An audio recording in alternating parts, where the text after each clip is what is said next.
Tonight I'm going to make a very simple shepherd's pie, and how I'm going to do that is in this cast iron skillet. I've got about right at a pound of hamburger and one small diced up onion. I'm going to cook that until that is done, drain off any excess grease. The only thing that I'm going to add to this is some mixed vegetables. These are frozen. This is just a corn, carrot, and pea mix. I'm cheating by using a package of home-style mashed potatoes. Those are instant. And I'm also cheating by using just brown gravy. I'm not sure whether or not I'll use both packages. It just depends. I might only use one. So for this, I'm going to add black pepper, and I'm going to add a little salt, but not a lot, because that brown gravy has got a lot of salt in it. So let me cook all this down, and I will come back and show you the next step. Once the hamburger and the onions have cooked down, I'm going to come back in with my frozen vegetables, and I'm going to add those. Give that a good stir, and I'm going to cook this for probably, I want to say 5-10 minutes until those vegetables have cooked down some.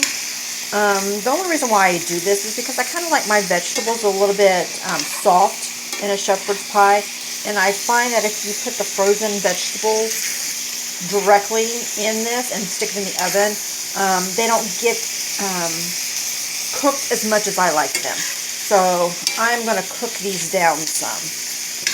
So in about, I'd say 5 to 10 minutes, then I'll come back in and I'll add the gravy.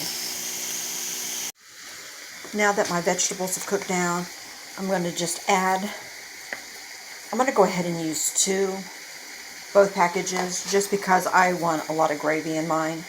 So I'm just going to add that dry gravy mix right to that, and then add 2 cups of water.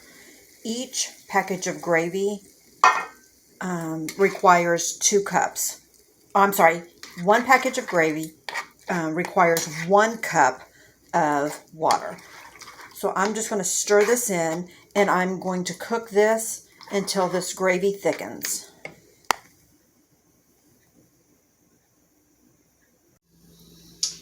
As you can see, the gravy has thickened it up, and now I'm just going to add my mashed potatoes over the top.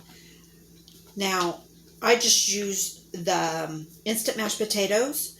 I just followed the recipe on the back. The only thing I do change is that the recipe calls for 2 cups of water. I use 1 cup of water and 1 cup of milk, and I also add some butter to that. So I'm just going to put these mashed potatoes over the top.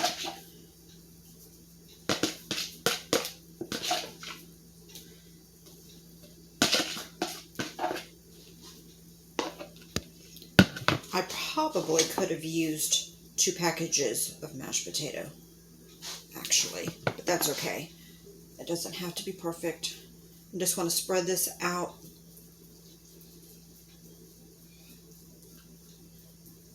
It's not even going to cover the whole thing, but that's okay. It will taste just as good. But yeah, I would definitely use 2 packages of instant potatoes next time. I'm just going to drizzle some melted butter over the top of this.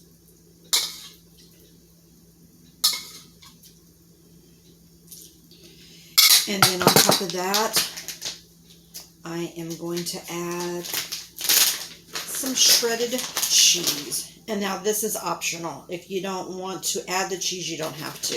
I just like a little cheese over the top. And let me add just a little bit of black pepper over the top of that. And then all that's left is it's going to go in the oven on 350 for, I would say, 30 to 40 minutes until the top is nice and bubbly and brown. After about, I'd say 35 minutes, I pulled this out of the oven. As you can see, it's nice and golden brown over the top. And I'm going to let this set for about 15 minutes to rest before I start dishing this out.